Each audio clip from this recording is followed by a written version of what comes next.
એકલા પ્રભુ દેખાય. અવાજ હજી થોડું સ્પ્રેડ થાય છે. એકલા પ્રભુ દેખાય. અને નહીંતર શું થાય કે ઓલું પ્રભુના વૈભવમાં જીવ અટકાઈ જાય. હવે અહીંયા વૈભવનો આપણે અભ્યાસ કરી લઈશું એટલે સીધા ભગવાન તરફ દ્રષ્ટિ. તો કે આ તો ભગવાન અમે ત્યાં શ્રવણ કરીને આવ્યા છીએ અને બસ એવું જ છે, બસ એવું જ છે.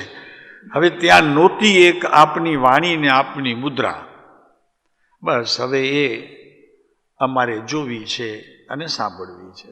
એટલે ઓલું ઘણું બધું આ વિકલ્પો છે ને, ઘણા બધા વિકલ્પો એનો અંત આવી જાય એનાથી. કેમ કે જ્યારે આપણે ક્યાંય કોઈ બહાર ફરવા જઈએ, કોઈ સારા ક્ષેત્રમાં હિલ સ્ટેશનને એને આપણે જોયું ન હોય અને કોઈક વર્ણન કરે તો પછી ત્યાં જ ગયા પછી તો કે હા એ કહેતો તો એવું જ છે, પછી બીજું આશ્ચર્ય ન રહ્યું. એટલે પછી ત્યાં માણવાનું, નહીં તો પછી જોવામાં વિકલ્પોમાં ઘણો સમય જાય. એટલે આ સ્તુતિનું મહાત્મ્ય અમને પૂછ્યું એક જણે તો કે સાહેબ આ સ્તુતિનું શું, એમ કે શા માટે સ્તુતિ તમે બોલાવો છો રોજ? મેં કીધું આપણે જઈએ ને તો એનો મહિમા ના આવે ને પછી ભગવાનનો જ મહિમા રહે. એટલે સીધે સીધું આપણું કામ થાય. ભગવાનને કહેવાય થાય તો કે ભગવાન અમે તો ત્યાં બધું નક્કી કરીને જ આવ્યા છીએ અને એવું જ છે. આજે આપણે કૃપાળુદેવ મોક્ષમાળાની રચના કરી, કંઈક થોડું ડિલે થયું પ્રેસમાં, એટલે પૈસા આગોતરા 2 આના એક પુસ્તકના લઈ લીધા હતા, 2 આના. હા, તો એમને એમ થઈ ગયું કે આપણે તો આજરા હવે બરોબર ન કહેવાય. પૈસા પહેલેથી લઈ લીધા, ટાઈમસર આપણે બુક આપી શક્યા નહીં મોક્ષમાળાની, એટલે એના આપણે ગુનેગાર થયા અને કરજદાર થઈ ગયા. તો એમને ભાવના બોધ લખી અને જે મોક્ષમાળા લે એને ભાવના બોધ આપી મફતમાં, કાંઈ પણ પૈસા લીધા વગર. તો આપણે પણ અહીંયા મોક્ષમાળાની તો વાત કરી, તો હવે જરી આપણે પણ ભાવના બોધ તરફ જરી જઈએ ત્યારે તે આ 2 વિષય પૂરા થશે, મોક્ષમાળા અને ભાવના બોધ. તો 17મા વર્ષમાં 16મો પાઠ છે અને પેજ નંબર આવશે એનાથી ડબલ 32, 16 દૂની 32. પાઠ 16મું છે, વર્ષ 17મું છે, ભાવના બોધ છે અને દ્વાદશાનું પ્રેક્ષા સ્વરૂપ દર્શન. પોતાના આત્મામાં આ 12 ભાવનાઓનું સ્વરૂપ જ્યારે અનુભવાશે અને ભોગવાશે ત્યારે તો તીર્થંકર પદ હશે. શું કીધું? દ્વાદશાનું અનુપેક્ષા જે છે એ અનુપેક્ષા શબ્દ કાઢી નાખીએ અને સ્વરૂપ દર્શન જો 12 ભાવનાઓનું, 16 ભાવના, 12 ને 4 બીજી કારણ ભાવના, એમ 16 ભાવનાનું જેને પોતાના આત્મામાં સ્થિરતા થશે ને એનું જેને જ્ઞાન પ્રવર્તશે એ તો કેવળ જ્ઞાનને પ્રાપ્ત એણે કરી લીધું હશે. એટલે આ 12 ભાવનાઓ અને 4 કારણ ભાવનાઓ. પણ અહીંયા આપણે વાત કરશું 12 ભાવનાઓની અને એમાં પ્રેક્ષા શબ્દ છે. તો પ્રેક્ષાનો શબ્દ છે એને ચિંતન મનન દ્વારા પોતાના આત્મામાં કેટલાક નિર્ણયો હજી ધર્મમાં પ્રવર્ત્યા છતાં પણ અધૂરા હોય એને પૂરા કરવા અને ખૂબ ભીતરથી એ આત્માને જોવું. પ્રેક્ષા, જોવું, એને માત્ર જોવું, કંઈ કરવું નહીં. તો શું થશે? માત્ર જોવું રાખશો તો શું થશે? સ્વ સ્વરૂપ દર્શન, પોતાનો આત્મા જણાશે એટલે મણાશે. દરેક સ્તરે એવું છે. આપણે જ્યાં કરવા મંડી પડીએ છીએ ને કોઈ પણ જગ્યાએ, તો સીધી વાત પહેલી તો એ છે કે આપણા આત્માનો જે ઉપયોગ છે એ ચૂક્યા. અને એ ચૂક્યા એટલે બહારના પદાર્થોની સાથે આ જ્ઞાને એકતા કરી અને પોતાની સાથે જે એકતા કરવી જોઈએ એ તૂટ્યું. પ્રેક્ષા દ્વાદશાનું પ્રેક્ષા સ્વસ્વરૂપ દર્શન. અને આ 12 ભાવના જે છે એ તો વૈરાગ્યની માતા છે, જનની છે વૈરાગ્યની 12 ભાવનાઓ.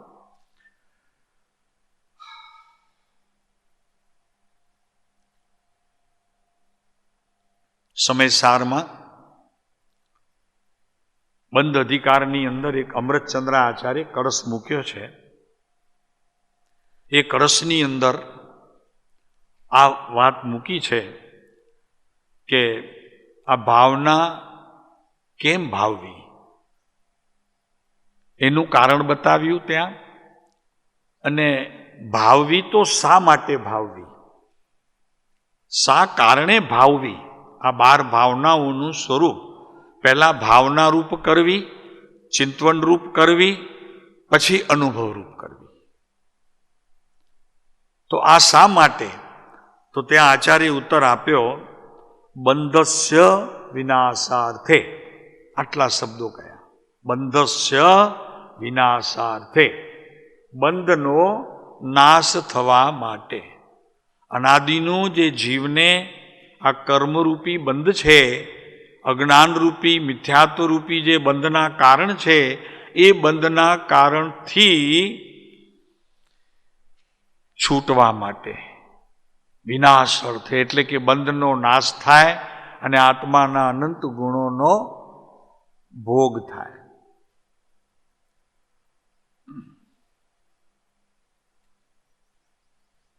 અને ભાવનાનો અર્થ એ કર્યો ત્યાં તો કે વારંવાર ચિંતન કરીને આત્મામાં ઠરવાનો પ્રયત્ન કરવો, આવા ઉપયોગની સાથે નિરંતર અભ્યાસ કરવો, એ ભાવના છે.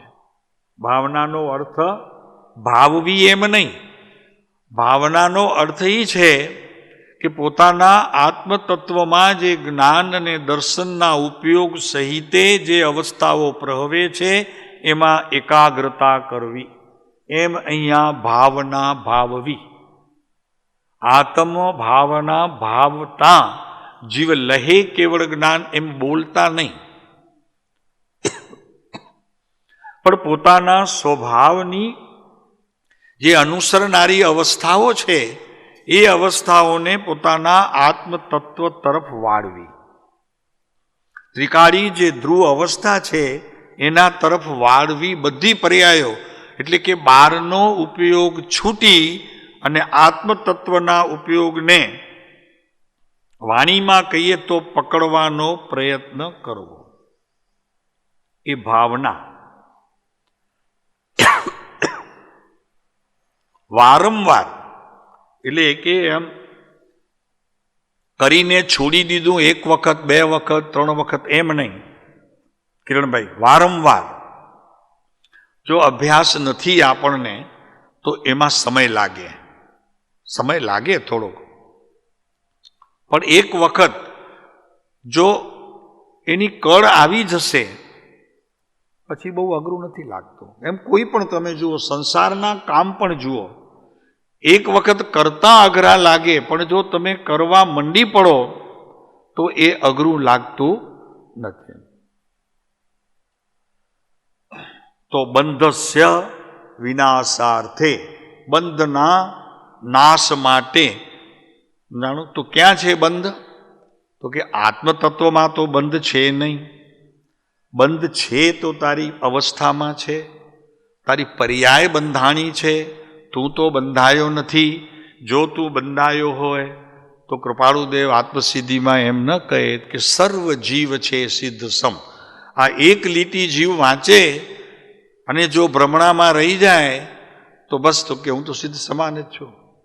તો એમ છે નહીં, એમ સિદ્ધ સમાન સ્થિતિ છે નહીં, પણ ભીતર સિદ્ધ દશા છે.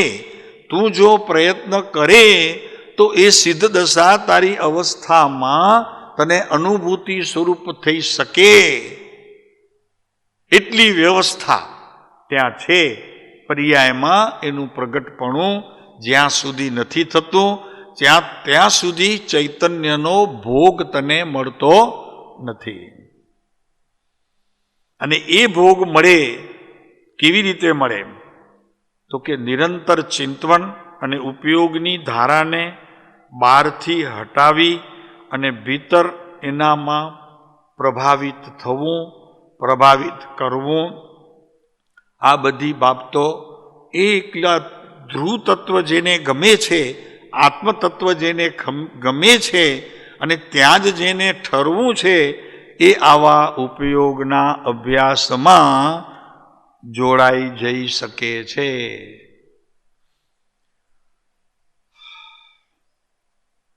ઉપોદઘાત. ઉપોદઘાત એટલે આરંભ. ઉપોદઘાત એટલે આરંભ. અને બીજી રીતે કહેવા જાઓ તો કોઈ પણ શાસ્ત્ર શરૂ થાય તો એની પ્રસ્તાવના હોય ને, પ્રસ્તાવના હોય. તો પ્રસ્તાવના વાંચો, બહુ જરૂરી છે. ઘણા લોકો એમને એમ પુસ્તક વાંચે છે, એમ ન હોવું જોઈએ. એની પ્રસ્તાવના વાંચવી જોઈએ, જેથી કરીને શું એમાં કહેલું છે એનો સાર આમાં ઉપોદઘાતમાં આવી જાય છે. એટલે પછી વાંચવું, સમજવું સહેલું થઈ પડે છે. પછી પહેલો ભાવનાબોધ, પછી દ્વાદશાનુપેક્ષા સ્વરૂપ સ્વરૂપ દર્શન, ઉપોદઘાત એટલે કે આરંભ, બહુ કહો તો એની આગળ કહો તો પ્રસ્તાવના, અને પછી લખે છે કે ખરું સુખ સામા છે. પ્રશ્નાર્થ છે. કોને સુખ નથી જોઈતું? જુઓ તો આ 12 ભાવના જે છે તે વૈરાગ્યને અનુસરનારી છે. વૈરાગ્યને અનુસરનારી છે. આપણે આ વાંચશું, વિચાર કરીએ એમાં. ગમે તેવા તુચ્છ વિષયમાં, એટલે ગમે તેવા એટલે એમ નહીં, પોતાને ગમે પછી એમાં દાખલ થાય તો ખબર પડે કે આ વિષય તુચ્છ છે. એ પણ જો અભ્યાસી હોય તો, નહીંતર તુચ્છ વિષયોની પણ અંદર એને મજા પડે. ગમે તેવા એટલે એમ નહીં, ગમે ત્યાં એમ નહીં, ગમે ત્યાં એમ નહીં. આત્માને ગમે, મન અને બુદ્ધિને ગમે, અને વિકલ્પથી પણ ગમે એમ. તો એવા તુચ્છ વિષયમાં પ્રવેશ છતાં આમાં તો પ્રવેશ કરી જાય મનગમતા વિષયોમાં. લોકો સારું લાગે, ટીવી જુએ, સિરિયલો જુએ, પિક્ચર જુએ, હોટલો જુએ. મુંબઈમાં તો આ બધું આમ ઊભું પડ્યું છે સામે, બિલકુલ આમ દેખાય બધું. બટન દબાવો એટલી વાર. એ બધા કેવા છે? તુચ્છ વિષય છે. અહીંયા શાંતિ છે. કેટલી નિવૃત્તિનું ક્ષેત્ર એટલે મહાત્મ્ય રૂપ છે. નિવૃત્તિના ક્ષેત્રમાં મહાત્મ્ય છે એ આ છે. તમે ઘરે બેઠા હો તો તમે કદાચ ન જુઓ તો બાળકોને જોવું હોય તો નજર તો જવાની જ. એટલે પહેલામાં પહેલું જેને અધ્યાત્મના રસના ઘૂંટડા પીવા હોય એને ટીવી જોવાની કે ન જોવાની, ટીવી નહીં જોવાની પ્રતિજ્ઞા લેવા જેવી છે. પહેલામાં પહેલી કોઈ સિરિયલ નહીં, કોઈ ટીવી, કોઈ ચીજ નહીં, બધું બંધ. કેમ કે એ કયો વિષય છે? તુચ્છ વિષય છે. કેવો વિષય છે? તુચ્છ વિષય છે. પરિગ્રહના પ્રમાણ ન કરવા, પણ ઉલટું પરિગ્રહ વધારતા જવું. બજારમાં જઈએ, જે કોઈ ચીજ આપણને ગમે એ આપણે ઘરની શોભા માટે લેતા જઈએ, પણ આ પણ એક પ્રકાર તો તુચ્છતાનો જ છે. કે તમે કઈ વસ્તુઓને તમે ઘરમાં લાવો છો કે જે આત્મિકપણે તો ઉપયોગી નથી, પણ ઉલટાનું મોહ અને રાગના બંધન કરી એ પરિગ્રહ વધારે છે. અને જેટલો પરિગ્રહ વધે તેટલો પાપનો વેપાર વધે, અને જેટલો પાપનો વેપાર વધે એટલો જીવ નીચે નીચે નીચે જતો જાય. ઉપર જવાના બદલામાં તે નીચે જતો જાય. તુચ્છ વિષયમાં પ્રવેશ છતાં ઉજ્જવળ આત્માઓનો, ભાઈ જે મલિન છે અથવા તો જેને કહો કે ભગવાને કહેલા તત્વની ખબર નથી અને સારાય દિવસ દરમિયાન પાપના વેપારમાં પડ્યા છે, ભગવાનનું નામ લેવું પણ ગમતું નથી, મંદિર જવું પણ ગમે નહીં, અને આખો દિવસ ધંધો ને ફરવું ને હરવું, એવા જે જીવો છે એ બધા કેવા છે? તુચ્છ વિષયોના રાગી છે, તુચ્છ વિષયોમાં રાગી છે. એને વિતરાગ સાથે કંઈ લેવા દેવા, પછી 8 દિવસ પર્યુષણમાં ક્યાંક જતા હોય તો એનો કાંઈ બહુ જાજો અર્થ સરતો નથી. પણ જો ઉજ્જવળ આત્માઓ હોય, ઉજ્જવળ એટલે કંઈક જરૂરિયાતવાળા, પોતાને કંઈક અધ્યાત્મને સમજવાની ને એમાં પ્રવેશ કરવાની ભૂખ લાગી હોય, એ ઉજ્જવળ આત્માઓ.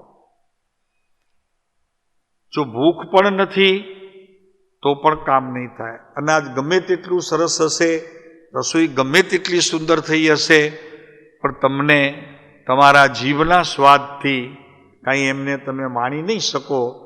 આ તો ભૂખ સાથે જીભને સંબંધ છે અને જીભને ભૂખ સાથે સંબંધ છે. એમ અહીંયા પછી જે અધ્યાત્મના વિષયો એ પછી સાવ ફીકા લાગે છે. અમે કાલે જ બેઠા હતા, અમે કીધું દિવસા દિવસે તત્વને શ્રવણ કરનારા લોકોનો દુકાળ પડતો જાય છે અને એમ જ થવાનું છે. અરે કાલે સહેજ બેઠા હતા, મેં કીધું અરિહંત ચેનલ ઉપર કાનજી સ્વામીના પ્રવચનો આવતા હતા, હવે નથી આવતા. એનું કારણ શું થયું? તો કે કોઈ ખોલતું જ નથી. એ જ્યારે ચેનલમાં ગુરુદેવના પ્રવચનો આવે તો એને ટીઆરપી મળે જ નહીં, તો બંધ કરી દીધા એ લોકોએ. તો કે નહીં, તમારી કોઈ ખુલતી જ નથી તો અમે શું કરીએ, અમને તો પોસાય નહીં, ખોલે તો પોસાય, તો અમે બીજા અમારી આવક થાય, એટલે એમને બંધ કરવી પડી. હવે વિચારો, તીર્થંકરના વર્તમાન તીર્થંકર તો થવાના છે એ વાત તો બે મત એમાં છે નહીં, પણ અત્યારે તીર્થંકરના જોગ જેવી વાણીને અત્યારે લોકો શ્રવણ કરવા તૈયાર નથી, ઉગાડવા તૈયાર નથી. અને વાત એક જ આવે કિરણભાઈ કે અમને સમજાતું નથી. તો લોકોને મનોરંજનમાં જ રસ છે, તત્વ નથી સમજાતું એમ કહી અને શું સિદ્ધ કરવા માગે છે? તને શું નથી સમજાતું? શ્રવણ કર્યા વગર તને નથી સમજાતું? અભ્યાસ કર્યા વગર નથી સમજાતું? તો અમે કોલેજના વિદ્યાર્થીને કહીએ કે સ્કૂલમાં તો ટીચર ભણાવતા હતા, કોલેજમાં તો પ્રોફેસર લેક્ચર આપે છે, તો કેટલા લેક્ચર તું નહોતો સમજ્યો? 1, 2, 3, 4, 5 મહિનો 2 મહિના આપને તો ખબર છે એ લોકો કાંઈ સમજે નહીં. તો સે તું છોડી દીધું, તે ભણવાનું છોડી દીધું? હા, એમ અહીં હવે ત્યાં તો ભણવાનું ન છોડે એના પાછળનું કારણ છે કે તુચ્છ વિષયોને પોતાના વાલા કરવા છે. સંસારની જરૂર, સંસારના પદાર્થો છે ને એને ભોગવવા છે, એને માણવા છે, ધન કમાવવું છે, એટલે ત્યાં તો એને કમ્પલસરી જેવું લાગે. તો કે ના શીખીશું. અહીંયા કમ્પલસરી તો છે નહીં, કાંઈ વાંધો નહીં, ન સમજ્યા તો વાંધો નહીં, હા શું ફરક પડે? સાહેબ કે છે 1 કલાક આપણે સાંભળી લેવાનું, પછી કેટલું સમજાયું, કેટલા પ્રમાણમાં ભીતર ઉતર્યું, પછી એનું અંદરમાં ગોલન કેટલું ચાલ્યું, પછી એનું ફળ કેટલું બહારમાં દેખાયું, આ કોણ જુએ છે? જોવું જોઈએ બધાને. તો કે આ બધું આપણને ખ્યાલમાં આવવું જોઈએ. તો અહીંયા કહે છે કે એવા પ્રવેશ છતાં, તુચ્છ વિષયમાં પ્રવેશ છતાં ઉજ્જવળ આત્માઓનો સ્વત વેગ વૈરાગ્યમાં ઝંપલાવવું એ છે. એટલે એનો અર્થ એ છે કે તુચ્છ વિષયોમાંથી પણ આ જરૂરિયાત વિનાનું છે, આનાથી મને નુકસાન છે એવો બોધપાઠ એને લઈ લેવો જોઈએ અને પોતાના આત્માને ઉજ્જવળ કરવું જોઈએ. બરોબર સમજાય છે ને? આમાં લખે છે ને, ખરું સુખ સામા છે તો નાસ્તિથી પણ પોતે અસ્થિ રૂપે પોતાના જ્ઞાનની અંદર એટલું બધું ઊંડાઈથી ચિંતન કરે કે નાસ્તિના પ્રસંગો પણ આ શ્રવણ કરવા એવા નથી, એને પોતાના અંતરમાં ઠલવવા જેવા નથી, એમ કરીને પણ ખરો બોધ પોતે ગ્રહણ કરી શકે. આપોઆપ સ્વત વેગ એનો અર્થ આપોઆપ પોતાની મેળે, એમ સ્વત પોતે. વેગ એટલે ઝડપ. વૈરાગ્યમાં ઝંપલાવું એ છે. બાહ્ય દ્રષ્ટિથી જ્યાં સુધી ઉજ્જવળ આત્માઓ, હવે અહીંયા થોડું ઓલું માત્ર તુચ્છ વિષય કીધો અને ઉજ્જવળ આત્માઓને સાથે લીધા. અહીંયા બાહ્ય દ્રષ્ટિથી લઈ કરી અને પછી અંતરદ્રષ્ટિ તરફ આપણને જરા નજર કરાવશે. બાહ્ય દ્રષ્ટિથી જ્યાં સુધી ઉજ્જવળ આત્માઓ સંસારના માયિક પ્રપંચમાં દર્શન દે છે ત્યાં સુધી બાહ્ય દ્રષ્ટિથી તે કથનની સિદ્ધતા કવચિત દુર્લભ છે. ભલે તપ કરી લે પ્રભુ, ભલે યાત્રાઓ ગમે તેટલી કરી લે, અરે એવું શું કામ, ભક્તિ ગમે તેટલી કરી લે, સ્વાધ્યાય સત્સંગ પણ ગમે તેટલું કરી લે, નિયમ લીધા હોય કરવું પડે એટલે કરી લે, એ બધું એમાં આવી ગયા. એમાં માયિક પ્રપંચ છે. એમાં શું છે? માયિક પ્રપંચ છે. ભૂખ વિનાનું ભોજન છે. કરવું પડે છે, નિયમ લીધો છે એટલે કરવું પડે છે. આ બધા સંસારના માયિક પ્રપંચ સમજવા.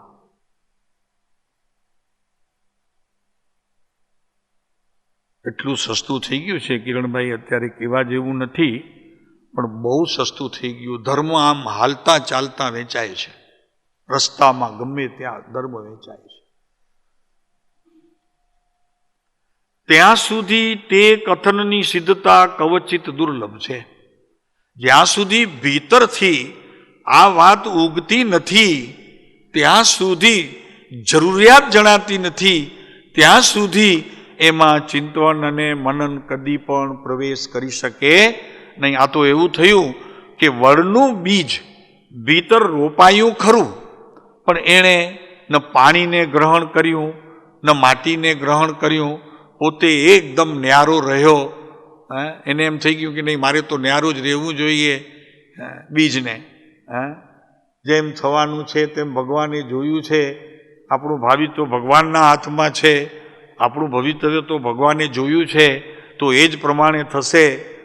એમ ઓલો વડનું બીજ જો નક્કી કરે અને પાણીને માટીને ગ્રહણ ન કરે તો બીજમાંથી વડલો કે દિવસે થાય. એમ અહીંયા આપણે ઘણી વખત આવું વિચારીએ છીએ કે કૃપાળુદેવ પણ મળ્યા છે, સતદેવ સતગુરુ સતશાસ્ત્ર પણ મળ્યા છે, આટલું બધી હું પ્રવૃત્તિ કરું છું, નિવૃત્તિના ક્ષેત્રમાં રહું છું, તો હવે મને શું વાંધો છે? એમ કરીને જે ખરેખર નિષ્ક્રિયપણે બેઠા છે એના માટે આ વાત છે કે કવચિત તે કથનની સિદ્ધતા પણ દુર્લભ છે. આવા જીવોને તે દુર્લભ છે. અને જેને ખરેખર અધ્યાત્મની ભૂખ છે એના માટે સુલભ છે. જેને સંસારથી છૂટવું છે એના માટે આ વચનામૃત સુલભ છે. આ શાસ્ત્ર બધા સુલભ છે. એના માટે દેવગુરુ શાસ્ત્ર પણ બધા સુલભ છે, નહીતર બધા દુર્લભ છે. છે ખરા, કરે છે ખરો, પણ એનું ફળ એને નહીં મળે એટલે એ દુર્લભ છે. તો પણ સૂક્ષ્મ દ્રષ્ટિથી અવલોકન કરતા એ કથનનું પ્રમાણ કેવલ સુલભ છે. તું ભલે કાંઈ ન કરે પણ ખરેખર સૂક્ષ્મ દ્રષ્ટિ એટલે તને અંતરભીના હૃદય, સૂક્ષ્મ દ્રષ્ટિ ખપત લાગે, પોતાના આત્માની ખપત લાગે. તો એમાં શું થાય? તો કે હૃદયમાં કુણાશ આવે, બહુ ભીનાશ આવે, અને એ ભીનાશનું પ્રમાણ ચક્ષુઓ દ્વારા બહાર દેખાય એટલે સુધી આવે. કેમ કે જેનું હૃદય કઠણ છે એ તો ઓલું આવે છે આલોચનામાં, હું મગ સેલિયો હો રહ્યો નહીં જ્ઞાન રસ બીજે, ગુરુ સેવા ન કરી શકું, કિમ મુજ કારજ સીજે. બગસેલીઓ પથ્થર જોયો છે? દરિયામાં મળે કિનારે બગસેલીઓ પથ્થર. એ એક ટસનો મસ ન થાય. બીજા જે પથ્થરો હોય ને એ ઘસાય ને લીસા થાય, આકાર બદલે. આ તો કાંઈ જ નહીં, જેવો હોય તેવો એક બગસેલીઓ પથ્થર આવે છે. આવે છે, આ સત્ય ઘટના છે, આ મળે જ, જોવા મળે આપણને. એવો ને એવો રે, જેવો ખાણમાંથી નીકળ્યો તો એવો ને એવો. એમ અહીંયા જેવો જન્મ્યો તો કર્મનો ભારે, તો એવો ને એવો છેલ્લા શ્વાસ સુધી રે. દેહ છૂટે છેલ્લો શ્વાસ લે ત્યાં સુધી મગસેલિયા પથ્થરની જેમ એવો ને એવો જ રહે. કાંઈ એના જીવનમાં ફેરફાર હોય નહીં. એની વાત ચાલે. સૂક્ષ્મ દ્રષ્ટિથી ભીના હૃદય, ભીના હૃદય આત્માની ખપત. ચૈતન્ય મહાપ્રભુનો સંગાત કરવો છે તો એના પ્રત્યે દ્રષ્ટિ પણ કરવી પડશે. માત્ર દ્રષ્ટિ નહીં, એ દ્રષ્ટિને પોતાના ભીતર જ્ઞાનની જ્યાં ધારાઓ ને સરવાણીઓ ફૂટે છે ને ત્યાં લઈ જવી અને એનું અનુસંધાન કરવું પડશે. એની જોડે સરવાણીઓ તો ફૂટે જ છે ને, એ તો આવી જ રહી છે આત્મામાં. એ તો ઘણી વખત કહેવાય ગયું છે કે આત્મામાં જ્ઞાનનો પ્રવાહ એક સમય રોકાતો નથી. કોઈ એને રોકી શકે, કોઈનામાં તાકાત નથી કે એ જ્ઞાનની આવતી ધારાઓને કોઈ અટકાવી શકે. તો આવી જે સરવાણીઓ જ્ઞાનની આવી રહી છે નિરંતર, એમાં દ્રષ્ટિને એટલે કે ભીના હૃદયે પોતાના ઉપયોગને સ્થિર કરવું. કાલે કીધું તું, કાલે પણ તો કે વહેતા જ્ઞાનની ગંગામાં તું સ્થિર કરે તે પર્યાય તારી. બાકી વહી જતી અને નવી આવતી એ પર્યાય સાથે તને કાંઈ સંબંધ નથી. કે જે પર્યાયમાં તારી દ્રષ્ટિ સ્થિર થઈ અને તને પ્રેમ સાચો ભીતરથી જાગ્યો, એ દ્રષ્ટિ ખરેખર ત્રિકાળી આત્મદ્રવ્યને અનુસરતી થઈ ગઈ. એ તારું દ્રવ્ય તે પોતે ઊભું કર્યું, તારું આત્મદ્રવ્ય તે પોતે ઊભું કર્યું. સમજો જરા, આ વાત સમજવા જેવી છે. બાકી તો ઘણું બધું વહી જાય છે, એ વહી જવાતાની વાત નથી, નવા આવવાની એ વાત નથી. અહીંયા તો તું ક્યાં સ્થિર થયો એની વાત છે. કઈ પર્યાય ઉપર તારી સ્થિરતા થઈ, એ પર્યાય તારા માટે ધ્રુવ થઈ ગઈ. ઓહો, આત્મદ્રવ્ય પોતે થઈ ગયું દ્રવ્ય, ધ્રુવ દ્રવ્ય. પછી બીજો હોય તો એની સાથે મને કઈ સંબંધ નથી, ઓલો તો શુદ્ધ જ છે. પછી પડ્યો છે તે મારા અંતરમાં જે અનુભવાયું શુદ્ધપણે એનું મૂલ્ય છે. તો એ સૂક્ષ્મ દ્રષ્ટિ કૃપાળુદેવ લખે છે ને, કેટલું સરસ છે નહીં? ક્ષમાપણાના પાઠમાં નથી? કેટલું સુંદર છે. જેમ જેમ હું સૂક્ષ્મ વિચારથી ઊંડો ઉતરું છું તેમ તેમ તમારા કહેલા તત્વો કોનો પ્રકાશ કરે છે? ભગવાનને. કોનો પ્રકાશ કરે? મારા સ્વરૂપનો પ્રકાશ કરે છે. બસ એની તો કિંમત છે. તારો પ્રકાશ જે દિવસે તને પકડાયો, પ્રકાશ તો પ્રકાશ છે, એમાં અંધકાર છે જ નહીં, પણ એ પ્રકાશને તે અંધકારપણે માની લીધો છે. બાકી પ્રકાશ તો પ્રકાશ છે. અને તું માને કે ન માને એમાં શું ફરક પડે છે? એક ડોશીમાં સૂતા હતા અંદર રૂમમાં બંધ કરીને, બહાર જ નહોતા નીકળતા. તો કોઈકે કીધું કે જો સૂરજ ઉગ્યો છે, તો ઓલી દીવો લઈને બહાર આવી જોવા, દીવો લઈને. તો કે જો ક્યાં છે, મને બતાવો. તો કે ડોશીમાં એ દીવાથી સૂરજના તેજ જોવાય નહીં, આંખથી જોવાય.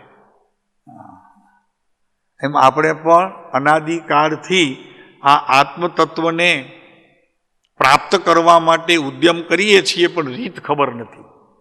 તો આ રીત છે. આ રીત કોઈ પણ ભોગે સાધ્ય કરવી જોઈએ. કોઈ પણ ભોગે જેને સુખ જોઈતું હોય સાચું એની વાત છે. જેને સુખ સાચું સુખ જોઈતું હોય, ભૌતિક સુખની વાત નથી. અગર પછી દીકરા ને દીકરી ને કુટુંબ ને ઘર ને એમાં કાંઈ સુખ નથી. આ દેહમાં જ સુખ નથી તો જે પોતાની સાથે નિરંતર રહે છે તો એનાથી બહાર તો ક્યાંથી સુખ હોય. પણ એને ખરેખર જેને આત્મિક સુખની પ્રાપ્તિ કરવી હોય એને આ કરવું પડશે, મોડું કે વહેલું. આ વૈરાગ્યની વાત ચાલે છે. આ સાચો વૈરાગ્ય છે. છોડવું, વસ્તુઓને છોડવું એ વૈરાગ્ય તો વ્યવહાર વૈરાગ્ય પણ નથી. કેમ કે છોડવાનો જે ભાવ છે ને એ જ પેલા મિથ્યાત્વ છે. કારણ કે તારે નક્કી કરવું પડે કે તારે તે ક્યારે ગ્રહણ કરેલું કે અત્યારે છોડે છે. એટલે ગ્રહણ કરવાની વાતથી પહેલા મારે ત્યાગ કરવું એ નિર્ણય થઈ જાય, ખોટું છે. તો પહેલા તે ક્યારે ગ્રહણ કર્યું છે કે આ મારું છે એ ભાવના સાચા પ્રત્યાખ્યાન લેવા જોઈએ. એને અહીંયા સત પ્રત્યાખ્યાન નામ નિશ્ચય પ્રત્યાખ્યાન કહેવામાં આવે છે. નિયમસારમાં આખો અધિકાર છે નિશ્ચય પ્રત્યાખ્યાનનો. સમયસારમાં એક ગાથા છે એમાં પણ નિશ્ચય પ્રત્યાખ્યાન એટલે જ્ઞાન સહિતનું પ્રત્યાખ્યાન. પચખાણ છોડવું જ્ઞાન સહિત, અહીંયાથી છોડવું, બહારથી વસ્તુ છોડવી એમ નહીં. એ તો તારી હતી કેદી કે તે છોડી, તો છોડી એનો અર્થ એ થયો કે તે ગ્રહણ કરી હતી. જૈન દર્શનના બધા શબ્દો બદલાઈ જાય. આપણી માન્યતાઓ કેટલી બધી ઊંધી લઈને બેઠા હોઈએ. જ્ઞાનની આખી ક્રિયાને આપણે જ્યાં સર્પ અંદરમાં પકડ્યો હોય ને મદારીએ, અને બીજો બાજુમાં એનું જે ઢાંકણ હોય ને એ આપણે ત્યાં ઢાંકણમાં જોતા રહીએ. અરે ત્યાં નથી, અહીંયા છે, અહીંયા છે. જો આ મદારી હમણાં બીન વગાડશે ને હમણાં ઊભો થશે. કંઈક આવી ભ્રમણાઓમાં આપણે રહી ગયા છીએ. તો તે કથનનું પ્રમાણ કેવળ સુલભ છે. એનું પ્રમાણ તો મળશે જ. એક વખત પ્રયોગ તું આદરીશ કિરણભાઈ તો એનું પ્રમાણ મળ્યા વગર રે નહીં. કેમ કે તારી રીત સાચી છે. જે પદ્ધતિથી તું આત્માને ઓળખવા માટે પ્રયત્ન કરે છે એ પદ્ધતિ સાચી છે. એમાં સત છે. અરે એમાં તો સત છે, વસ્તુમાં તો સત છે, પણ તે પણ સતને જ્ઞાનમાં ગ્રહણ રૂપ એટલે કે સમજીને તું એ પ્રયોગમાં જોડાયો છે. એ સતનો સત છે. એ સતનો સત છે. કેવળ સુલભ છે, કેવળ સુલભ છે. આમાં બીજી કાંઈ શંકાને સ્થાન નથી. એ નિસંશય પણ છે. આ નિસંશય છે, એમાં જરાય શંકાને સ્થાન નથી. એક નાનામાં નાના જંતુથી એક મદોમત હાથી સુધીના સઘળા પ્રાણીઓ, માનવીઓ અને દેવ દાનવીઓ એ સઘળાની સ્વાભાવિક ઈચ્છા સુખ અને આનંદ પ્રાપ્ત કરવામાં છે. કોઈને આ જેટલા અહીંયા કીધા જીવ પ્રાણીઓ એ બધાને સુખ જ ગમે છે અને દુઃખ કોઈને જોઈતું નથી. આ વાત તો નક્કી છે. આપણને પણ સુખ જોઈએ છે. આ 755 છે 57 કૃપાળુ દેવે મૂક્યું છે કે સુખ જેમાંથી મળે છે ત્યાં જતો નથી, અને જ્યાં સુખ નથી ત્યાં જાય છે, એટલે એને સાચા સુખની ખબર નથી. આવ્યો 577 પાનું, પેજ નંબર 577.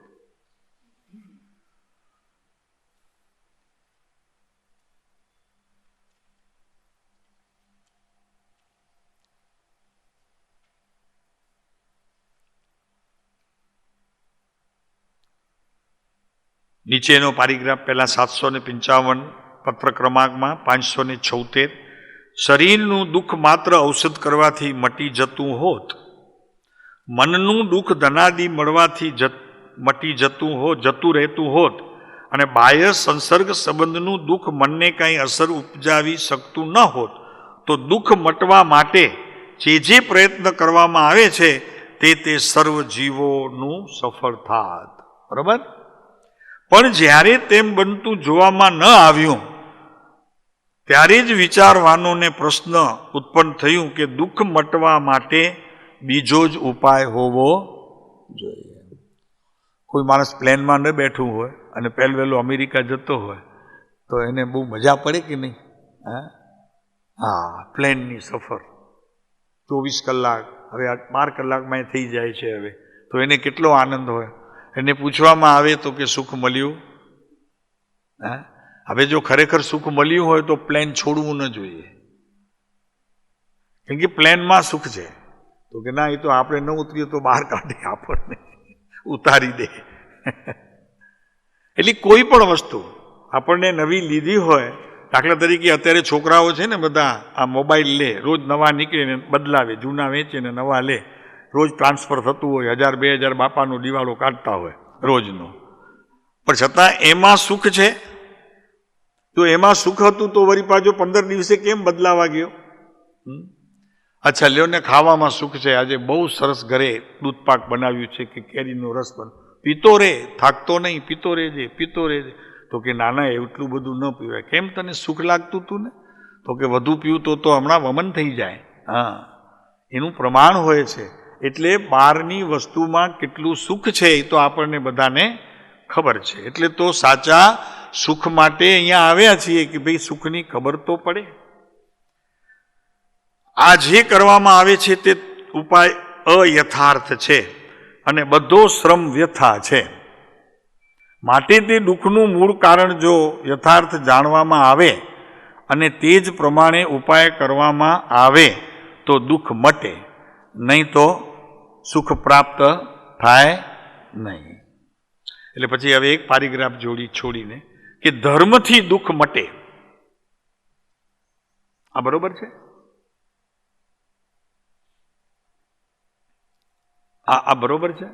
નીચે વાંચ્યા વગર નથી, કેમ કે ધર્મની વ્યાખ્યા જ ખબર નથી આપણને. ધર્મ એટલે આપણે ક્રિયાને ધર્મ માની લીધું છે, અને કાં જે સંપ્રદાયમાં આપણે છીએ તેને ધર્મ માની લીધું છે. સમજાણો? કાં તો કંઈક વેશ બદલી કરી તો એમાં ધર્મ સમજી લીધું છે, કાં યાત્રા કરીએ, તીર્થાટન, તો એમાં ધર્મ સમજી લીધું. તો અહીંયા કૃપાળુદેવ કહે છે કે ધર્મથી દુઃખ મટે એમ ઘણા ખરા વિચારવાનોની માન્યતા થઈ, પણ ધર્મનું સ્વરૂપ સમજવામાં એકબીજામાં ઘણો તફાવત પડ્યો. વાસ્તવિક વસ્તુની ખબર નથી એટલે આ બધામાં ધર્મ છે એમ પોતાની માન્યતા થઈ ગઈ. ઘણાને આમાં નથી ખબર, એમ ખબર છે કે નહીં આ બહારનું જેટલું કરો છો એમાં ધર્મ નથી, તો સાચી વસ્તુની ખબર નથી. આમ એટલી ખબર છે કે ના આમાં કાંઈ નથી, કંઈક ધર્મ જુદો છે, તો હવે શું છે તો એ ખબર નથી. ઘણા તો પોતાનો મૂળ વિષય ચૂકી ગયા. મૂળ વિષય ચૂકી ગયા. શું છે મૂળ વિષય?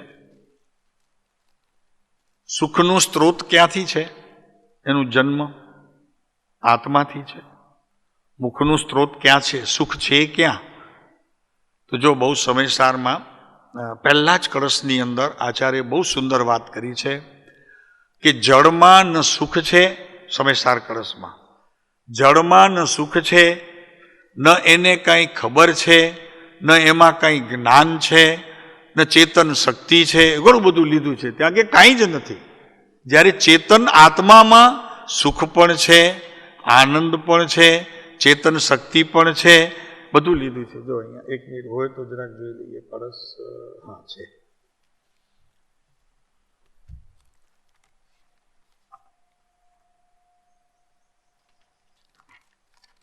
પહેલા જ કળશમાં નમઃ સમય સારાય સ્વાનુભૂત્યા ચક્યા સતે ચિત સ્વભાવ ભાવાય સર્વે ભાવાંતરચિદે. એમાં જ છે. જો શું છે? અજીવ પદાર્થને એટલે કે પૂદગલ, ધર્મ, અધર્મ, આકાશ, કાળને અને સંસારી જીવને સુખ નથી. આચાર્ય કહે છે સુખ નથી, જ્ઞાન પણ નથી. કોને? સંસારી જીવને સુખ પણ નથી. અને કોને જ્ઞાન નથી?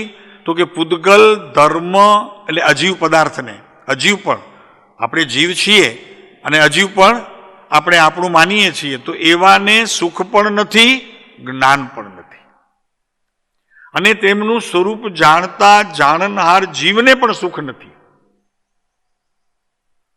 જેવું જાણે છે ખોટું જાણે છે એટલે એમને પણ સુખ નથી, જ્ઞાન પણ નથી. તેથી તેમને સારપણું ઘટતું નથી. શુદ્ધ જીવને સુખ છે, શુદ્ધ જીવને સુખ છે કે જેને તે અનુભૂતિ સ્વરૂપ થાય છે તેને જ્ઞાન પણ છે, સુખ પણ છે, જ્ઞાન પણ છે. અને તેને જાણતા અનુભવતા જાણનહારને પણ સુખ છે, જ્ઞાન પણ છે. તેથી શુદ્ધ જીવને સારપણું ઘટે છે. આ સારમાં સાર વસ્તુ આ છે. નમઃ સમય સારાય, આ સારમાં સાર વસ્તુ છે.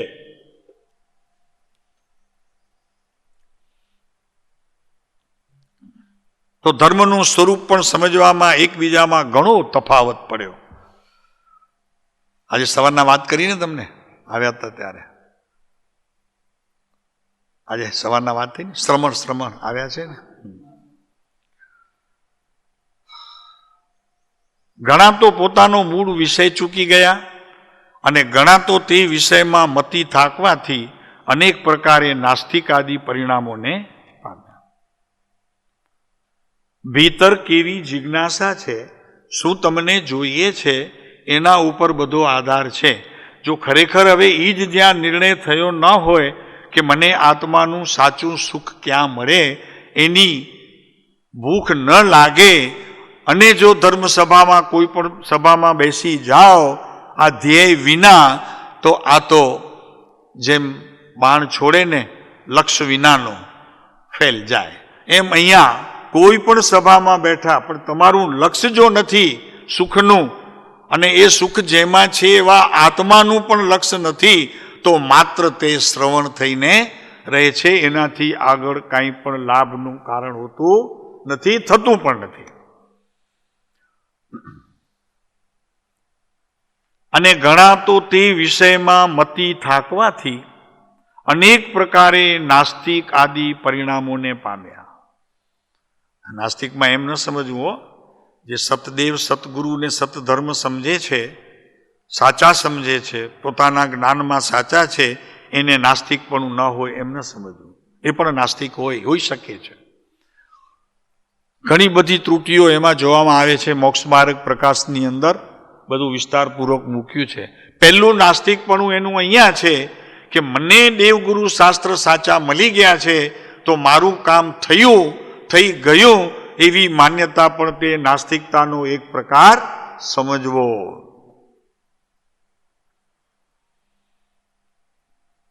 હવે અહીંયા પછી કે છે, ઘણું બધું છે, સરસ છે. દુઃખના મૂળ કારણ શોધવા, કઈ પ્રવૃત્તિ થઈ એનો વિચાર કરવો, એના સંબંધમાં અભિપ્રાયો ભેગા કરવા, પછી સંક્ષેપમાં બેસી કરીને મને શું ઉપયોગી છે એ સમજવું. આ બધી બાબતો અહીંયા દુઃખનું મૂળ શું છે, એના કારણ શું છે, એ શેનાથી મટે, અને એ સંબંધે જીન ભગવાન શું કહે છે, વિતરાગોનો શું અભિપ્રાય છે, જ્ઞાની ધર્માત્માઓનો શું અભિપ્રાય છે, એમણે શું મત આપ્યો છે, આ બધું મને સંક્ષેપમાં જાણવું જોઈશે. ને એ પાઠ કે છે, આ બધી વાત પાઠમાં છે, વિચારવાથી આપણને ખ્યાલ આવી જાય એમ છે.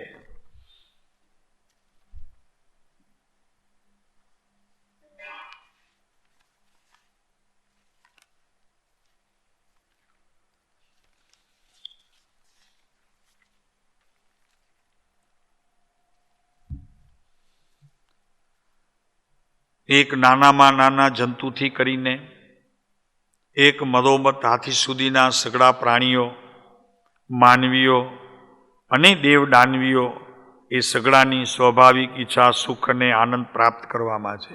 એ દેવોને લઈ લીધા. દેવોમાં તો સુખ હોય ને, તો ન હોય? દેવલોકમાં સુખ ના હોય? ભરતભાઈ, સ્વર્ગલોક સુખી ના હોય?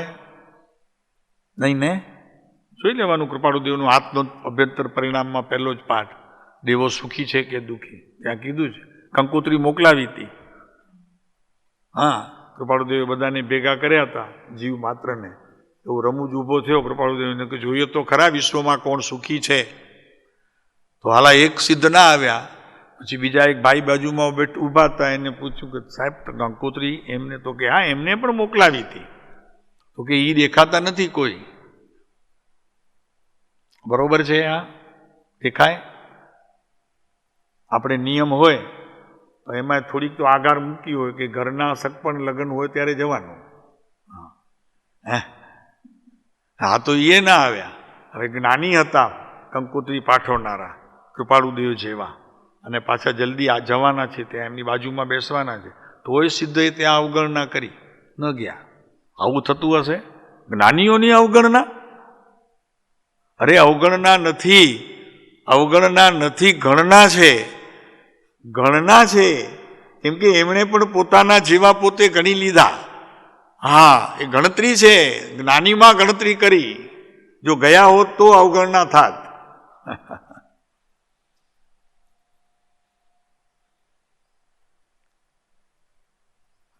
દેવ દાનવીઓ એ સગડાની સ્વાભાવિક ઈચ્છા સુખ અને આનંદ પ્રાપ્ત કરવામાં છે.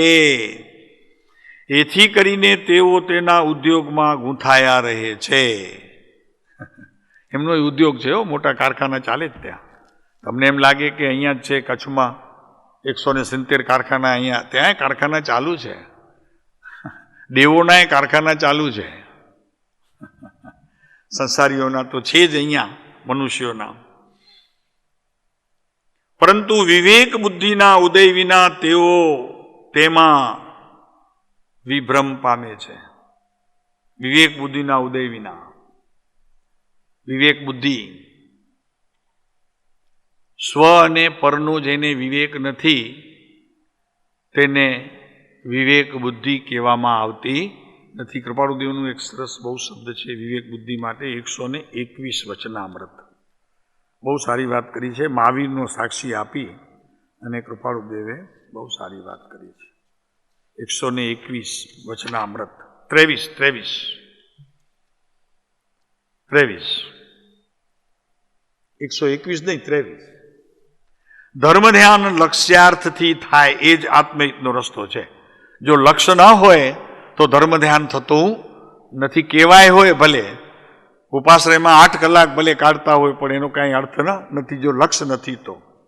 ચિત્તના સંકલ્પ વિકલ્પથી રહિત થવું એ મહાવીરનો માર્ગ છે. હું સામાયિક લઉં છું ને બેસું છું એવો વિકલ્પ પણ નાશવાન છે આપણા જ્ઞાનની અપેક્ષાએ. એ મહાવીરનો માર્ગ છે. અલિપ્ત ભાવમાં રહેવું એ વિવેકીનું કર્તવ્ય છે. બસ ને, આ વિવેક. કયા ભાવમાં રહેવું? અલિપ્ત એટલે ક્યાંય પણ લેપાયેલો ન હોય એવો ભાવ, અને એનો ઉદય અને એની સાથે સંધિ.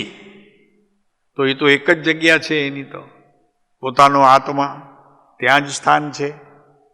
વિવેકીને તો એક જ કર્તવ્ય છે, અલિપ્ત છે, પણ છતાં જોઈ શકે છે, જાણી શકે છે, માણી શકે છે, એ એવો એક જ ભાવ છે. વિવેકીનું કર્તવ્ય છે સ્વદ્રવ્યમાં નિવાસ. બસ એક જ વાત છે, રાગથી નિવૃત્તિ અને સ્વદ્રવ્યમાં નિવાસ. વિવેક બુદ્ધિના ઉદય વિના તેઓ તેમાં વિભ્રમ પામે છે. તેઓ સંસારમાં નાના પ્રકારના સુખનો આરોપ કરે છે. આ બધા પ્રાણીઓ ઉપર જેટલા કીધા, દેવ દાનવો સાથે, મડોમત હાથી સાથે, નાના જંતુ સાથે, પ્રાણીઓ, માનવીઓ બધા આવી ગયા એમાં. તો શું કરે છે? નાના પ્રકારના સુખનો આરોપ કરે છે. એટલે અનેક પ્રકાર. નાના એટલે જુદા જુદા નહીં, આ જુદા જુદા એટલે અનેક પ્રકાર. અતિ અવલોકનથી એમ સિદ્ધ છે કે તે આરોપ વ્યથા છે.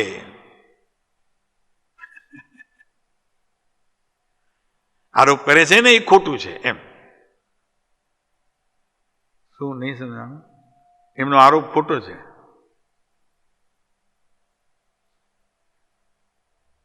તેઓ આ નાના પ્રકારમાં જે સુખ માને છે તેમનો આરોપ ખોટો છે. એટલે સુખ છે એમ, આરોપ ખોટો છે એટલે સુખ છે બા. પણ એ માને છે અપેક્ષા એ સાચા છે એમ. આમાં સુખ મળશે એમ માને છે એવા માન્યતાવાળા ખરેખર છે અત્યારે જીવો એવા. આ બધા ઉપર કયા એટલા બધા, પણ એમ છે નહીં. એ આરોપને અનારોપ કરવા વાળા વિરલા માનવીઓ આવી ગયું ને વિરલા માનવીઓ આના ઉપર કે આરોપને આરોપ ન કરવા વાળા, અનારોપ એટલે આરોપ ન કરવા વાળા એવા વિરલા માનવીઓ વિવેકના પ્રકાશ વડે, એવા માનવીઓ વિવેકનો પ્રકાશ બહાર કરે છે કે આમાં સુખ છે, આમાં સુખ સાચું નથી, એવો વિવેક એમને છે. એવા પ્રકાશ વડે અદ્ભુત પણ અન્ય વિષય પ્રાપ્ત કરવા કહેતા આવ્યા છે. બીજો કંઈક વિષય છે, આમાં સુખ નથી, આમાં સુખ નથી, કંઈક સુખ બીજી જગ્યાએ છે એમ કહેતા આવ્યા છે. જે સુખ ભયવાળા છે તે સુખ નથી. હવે વ્યાખ્યા કરે છે કે જેમાં ભય છે તે સુખ. તેને આજનો જ પ્રસંગ. હવે પૈસાથી સુખ માને લોકો એટલે દોડાદોડ કરે પૈસા પાછળ. હા, કેટલી દોડાદોડ કરે, પણ એમાં સુખ નથી. કેમ કે ભય છે. કોઈને લૂંટી જવાનો એમાં ભય છે, કોઈ ચોરી લે, લૂંટી લે, એટલે ભય છે, માટે સુખ નથી. પણ દુઃખ છે. જે વસ્તુ પ્રાપ્ત કરવામાં મહાતાપ છે, જે વસ્તુ ભોગવવામાં એથી પણ વિશેષ તાપ રહ્યા કરે છે, તડકામાં ઊભા રહેવું સુખ. જેઠ મહિનાના બપોરે તડકામાં તમારે દીવ તો હજી સારું, પણ અહીંયા આવો તમારે કચ્છમાં 42 ને 45 ઊભા રાખીને ને ગમે છે, મને રહેવા દો. શું ગમે છે? શું ગમે છે? ગમે શું છે? છાયણામાં દોડ્યું જાય તરત જ કે જ્યાં છાયણો હોય ત્યાં. આ તાપ એને ગમતું નથી, પણ છતાં જો એ જ જીવો સંસારમાં પર પદાર્થમાં સુખ છે એવી માન્યતા લઈને ખરેખર બેઠા છે. અહીંયાથી ભાગે, તાપથી ભાગે, જ્યાં છાંયો હોય ત્યાં બેસે, બરોબર છે, અને ઘરમાં પણ જ્યાં તેને સુખ માન્યું હોય એ વસ્તુને આમ આમ ફેરવ્યા કરે. 15 દિવસ તો એને આમ વાપરે નહીં હો તો કે ઘસાઈ જશે, એટલે આમ આમ આમ આમ ફેરવ્યા કરે, કારણ કે એમાં એને સુખ માન્યું છે. જોયા કરે, આમ આમ ફેરવ્યા કરે, ભોગવે નહીં. ભોગવે નહીં. એ અમારા જેવા હોય ને કોઈ તો પડ્યા રહે, એમ કે કોઈ કંઈ પણ જાય અમને તો કે સાહેબ હવે આમ કરજો, તમે કરી જ નાખજો, આ બધા જૂના જવા દેજો ને હવે નવું બધું વસાવી લેજો.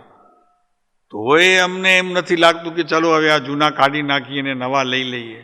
આ એવાય હોય લોભી, હા, અમારા જેવા. ભોગવવામાં એથી પણ વિશેષ તાપ રહે છે. જે વસ્તુ પ્રાપ્ત કરવામાં મહાતાપ છે તેમજ પરિણામે મહાતાપ, અનંત શોક અને અનંત ભય પણ છે. શોક કેટલો થાય? હા, અરે ઘરમાં એક માતમ જેવું રચાઈ જાય.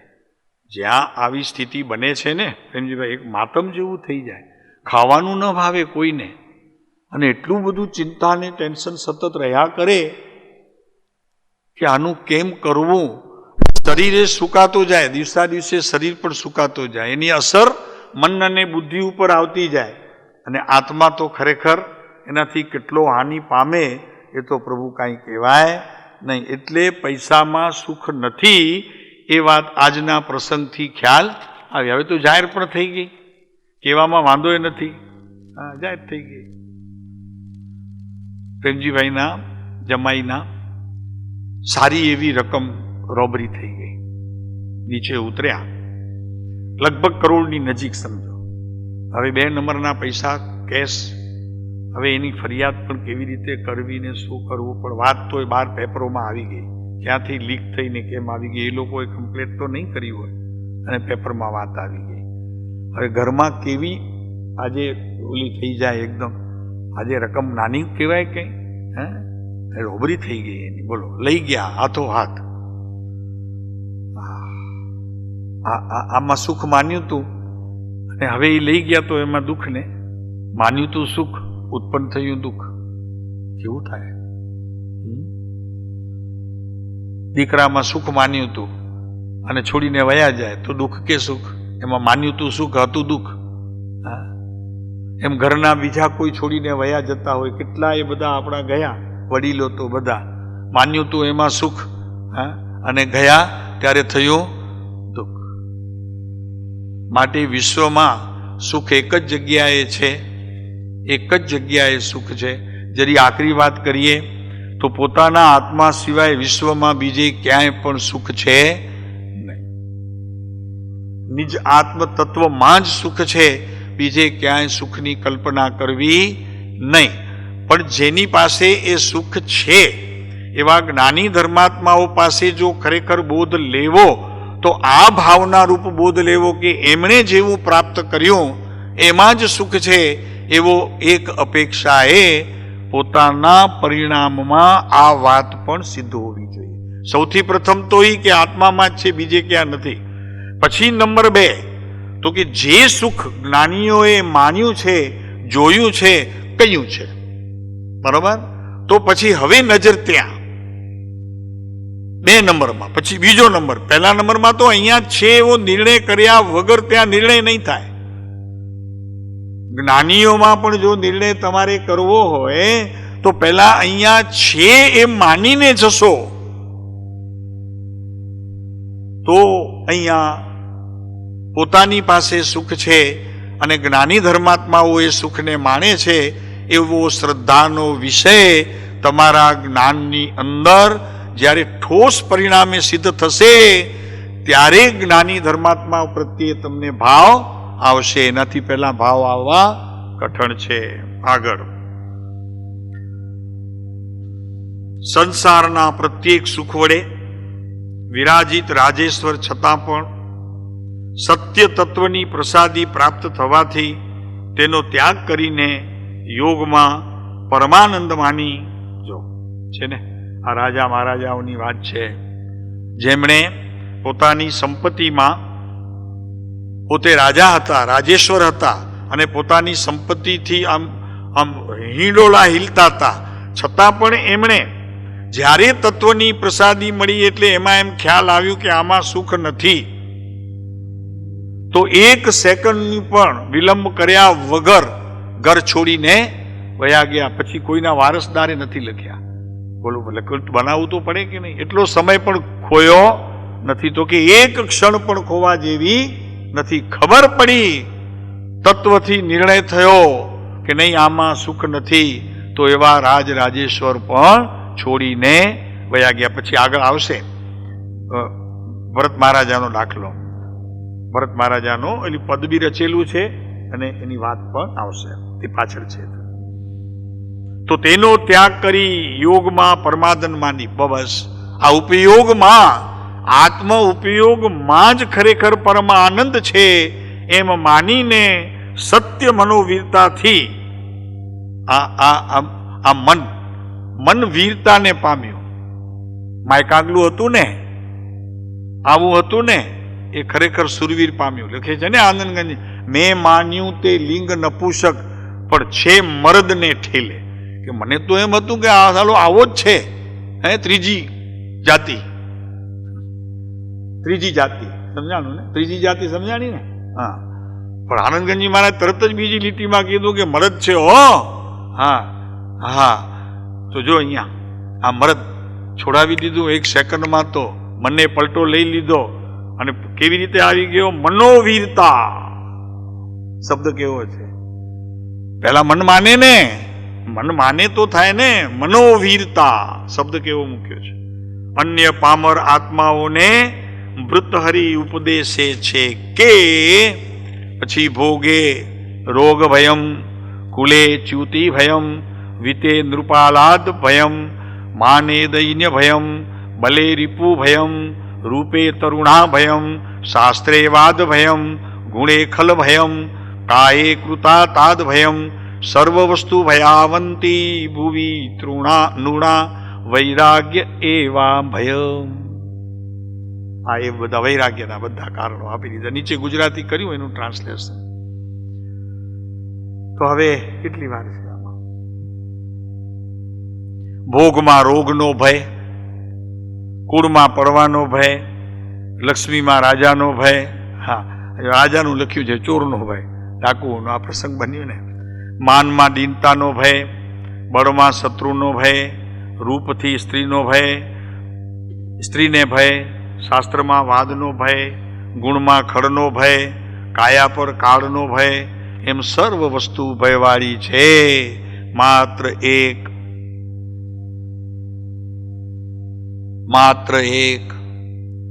હવે કરો, પૂરું તો કરો કિરણભાઈ, પૂરું કરો.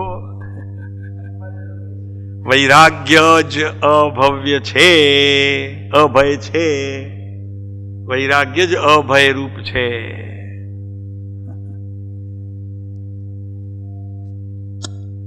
અને જ્યાં ભય છે ને ત્યાં શાંતિ છે, ત્યાં જ દુઃખ છે. ભય નથી ત્યાં તો શાંતિ જ છે.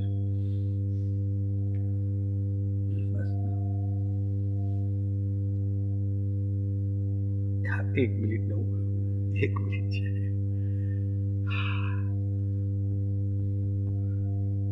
હૈયાના ફૂટ્યા હરિસંગ, હૈયાના ફૂટ્યા હરિસંગ, એ તે ન કીધું.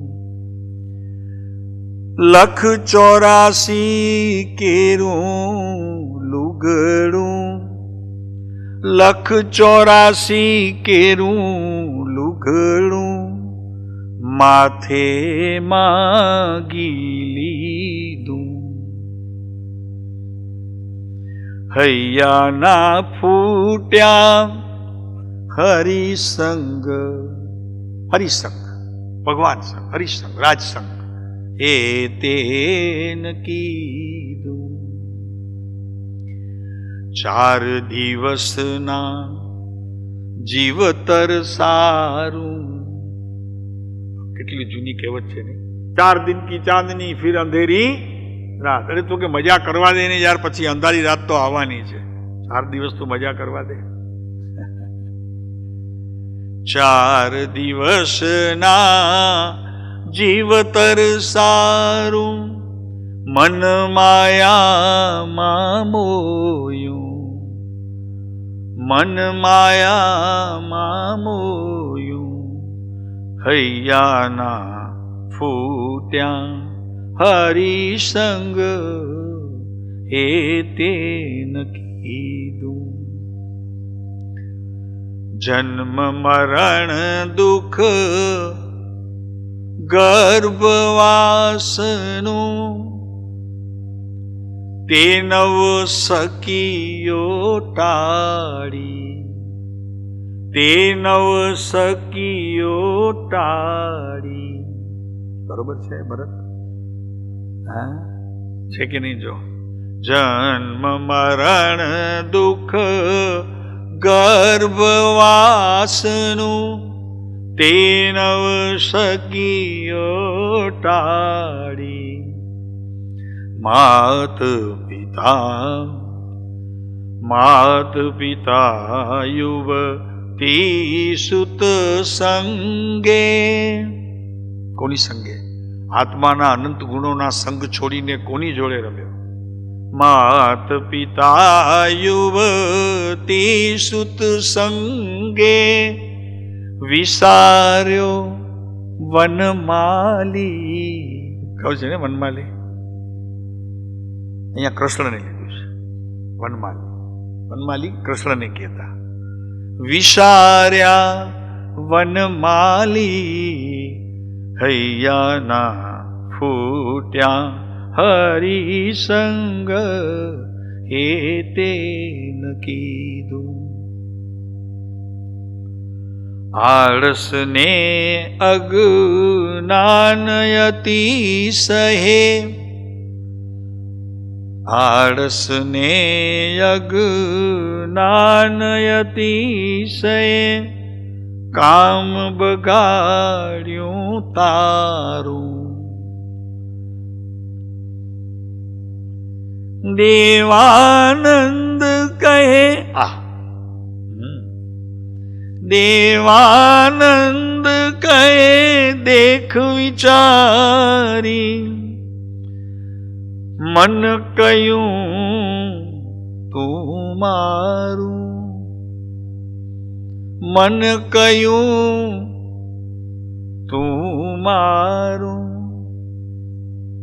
મારા મનથી જો મેં શું કર્યું એ જો એમ કે છે કૃપાળુદેવ મારા મનને જો તારા મનને ન જો હા અમારા મનને જોઈ લે અમે ક્યાં ક્યાં કેવી રીતે કેમ જઈ ચડ્યા હૈયાના ફૂટ્યા હરિસંગ એ તે ન કીધું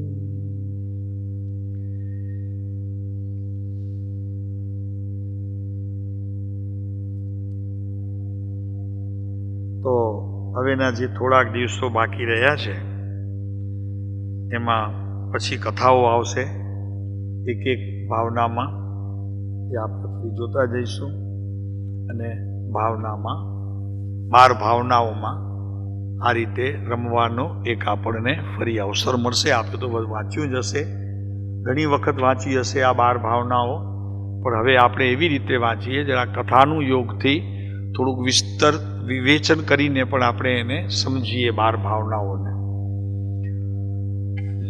આ કઈ ભાવના છે? પહેલી અનિત્ય ભાવના છે, અનિત્ય ભાવના. પછી અસરણ, પછી સંસાર, એવી રીતે આપણે પછી એમાં કથાઓ છે તો એ કથાને પણ આપણે સાથે લઈ લઈશું.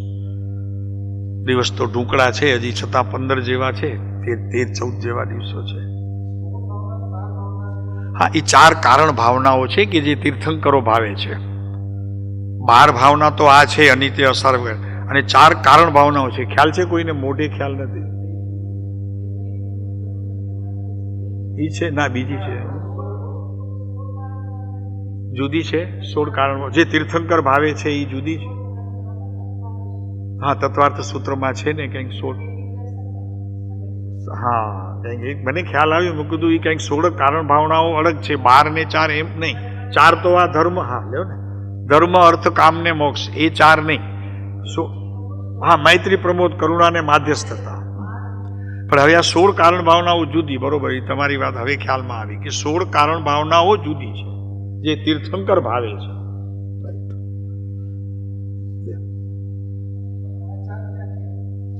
આમાં છે ને કૃપાળુદેવ મૂકી છે ને, મૈત્રી, પ્રમોદ આમાં છે, માધ્યસ્થતા છે ને, હા 4માં છે ને, અહીંયા કૃપાળુદેવ મૂકી છે. ઈ 4 ઈ 4. હવે 12 તમને કહું, 12 કહું, એક મિનિટ પહેલા 12 કહી દઉં તમને. લ્યો, હા, એ આવી ગઈ, 12 આવી ગઈ. જો આમાં છે ને, તમારી પાસે પત્રાંક ખોલો તો 33મું પાનું ખોલો, 32મું જુઓ. હે 35, હા 35 પાનું ખોલો, જુઓ 35. જો હવે તમારી 12 ભાવના આવી છે. જો અનિત્ય ભાવના છે ને, અનિત્ય, અસરણ, સંસાર, એકત્વ, અન્યત્વ, અસુચિ, આશ્રવ, સંવર, નિર્જરા, લોક સ્વરૂપ ભાવના, બોધ દુર્લભ ભાવના અને ધર્મ દુર્લભ ભાવના. હા, એ આમાં નથી, આમાં નથી. એ પછી આમાં 12 એક પત્ર મૂકીને મૂક્યું છે. ના ના, એવું નથી. ના ના, 12 તો આ જ છે, 12 ભાવનાઓ તો આ જ છે. શાંત સુધારસમાં 4 ભાવનાઓ બીજી મૂકી છે. બરોબર છે. વીર વિજય, વિનય વિજય આચાર્ય એમાં મૂકી છે. મુનિ હતા આચાર્ય, મુનિ હતા વીર વિજયજી મહારાજ. સારો છે વિષય, બહુ સરસ. આમાં કથાઓની સાથે આવશે ને ત્યારે બહુ સરસ છે. અને કૃપાળુદેવ તો ભલામણ કરી છે મુનિને કે મુનિ 12 ભાવનાઓનું રોજ ચિંતન કરવું. આ 12 ભાવનાઓ રોજ ચિંતન કરવું. છે ને હા, શાંત સુધારસ છે ને, સપ્તસૂત્રોમાં લીધું છે ને. એમાં શાંત સુધારસ નથી. ના, એમાં નથી. ના, ઓલું જે 20 સત્સૂત્ર જે કહ્યા છે ને એમાં 12 ઓલું શાંત સુધારસ નથી. હાર્યું 669 પાનું, 669. આમાં શાંત સુધારસ નથી છે ને? નથી, હા, એમાં નથી.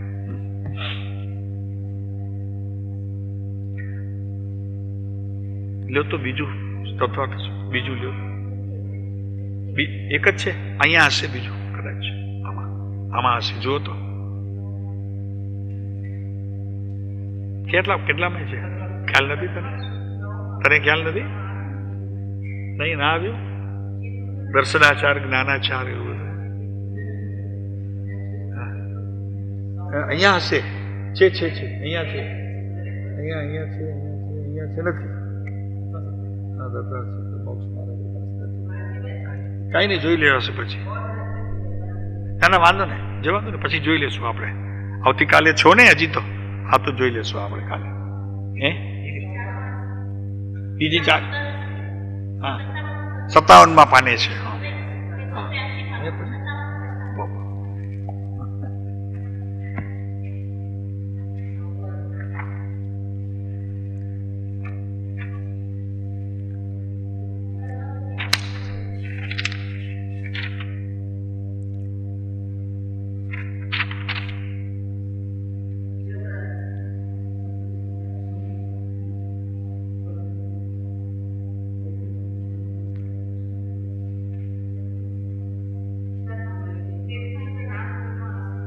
હા, કેટલામું પાનું છે? 429 છે મારી પાસે. નહીં, રેવા દે, ભલે છે મારી પાસે. હા, તીર્થંકર નામ કર્મના આશ્રવના કારણો એમાં મૂક્યું છે. રાઈટ. હા, દર્શન વિશુદ્ધિ, વિનય સંપન્નતા, ત્રીજું શીલ અને વ્રતોમાં અનતિચાર, ચોથું નિરંતર જ્ઞાન ઉપયોગ, પાંચમામાં સંવેગ એટલે સંસારથી ભયભીત હોવું, છઠ્ઠી સાતમી ભેગી છે શક્તિ અનુસાર ત્યાગ અને તપ, આઠવામાં સાધુ સમાધિ. એ નથી ને હજી? એ નથી હજી. તો આશ્રમના કારણ કીધા છે ને.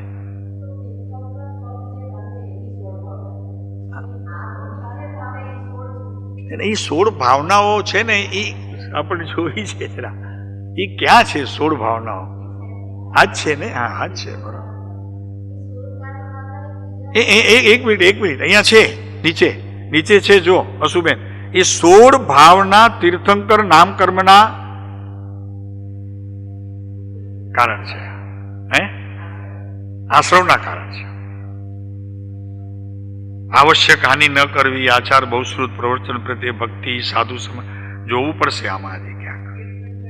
આમાં છે તીર્થંકર. હા, એટલે અહીંયા વાત શું ચાલતી હતી કે તીર્થંકર પણ એ 16 ભાવનાઓને ભાવે છે, એ વાત ચાલતી હતી. તો એ હિસાબે આ બરોબર છે.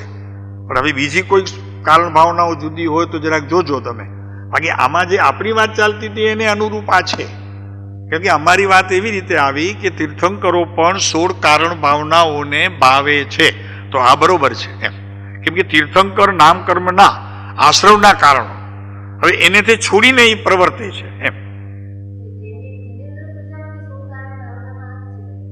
એમ છે. આ જ છે. હા હા હા હા હા, બરોબર છે. નામ કર્મ, હા, બરોબર છે. હા, એ છે, એટલે આશ્રવ રૂપ છે. એ બરોબર છે. એલી બોલી તત્વની ટોપ લેવલ ઉપર વાત છે.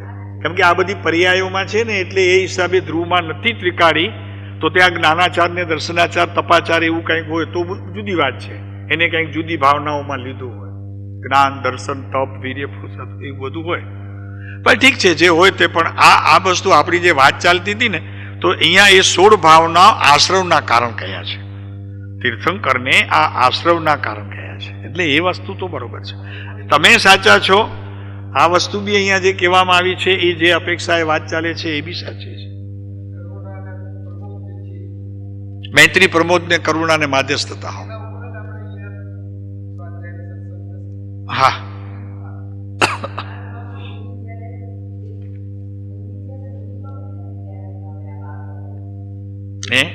હા, મુનિપણું. હા, એટલે અહીંયા કીધા તો આશ્રવના કારણ જ કીધા છે. કેમ કે એ આશ્રવના કારણ કહેવાનો એક જ ઉદ્દેશ છે કે એ છે પર્યાયમાં, પૂર આત્માના ગુણ નથી એટલા માટે. આત્માનું સમજાણું ને કે આપણે તમારે આત્માના મૂળ ગુણ નથી એ પર્યાયમાં નવો ભાવ ઉત્પન્ન થાય છે, માટે આશ્રવ છે એમ. અને છે તો ઉત્તમ. એ આશ્રવ પણ એક રીતે આશ્રવ પણ છે, તીર્થંકર નામ કર્મની પ્રકૃતિઓ બાંધવામાં ઉપયોગી છે. અને આમ જોવા જાવ ને તો તીર્થંકર નામ પ્રકૃતિ પણ પર્યાયમાં છે. એ પણ ત્રિકાળી આત્મદ્રવ્યમાં તીર્થંકર પ્રકૃતિને, આ સાધુ પ્રકૃતિને, આચાર્ય પ્રકૃતિ એવો ભેદ વસ્તુમાં નથી એમ. એટલે એ વાત સિદ્ધ કરવી છે અહીંયા. ખ્યાલ આવ્યો? તીર્થંકર પણ પદ છે, આત્મા પદથી તે જુદો તીર્થંકર પદ છે. તીર્થંકર પદનો ઉદય છે, હા, કે જે પહેલા અસ્ત હતો, જ્યારે આત્માના અનંત ગુણોનો ઉદય કોઈનો નથી થતો, એ તો છે એની અંદર પડ્યા છે, બસ એમ. એવી રીતે વાત એ હિસાબે એને અહીંયા આશ્રવ કહેવામાં આવે છે. ઠીક છે, પણ સરસ, બહુ સારી ચર્ચા થાય ને, થોડું આમ તો જરા આનંદ આવે. હવે આપણે 16 કારણ ભાવનાઓમાં તમે જરાક જોજો ક્યાં છે.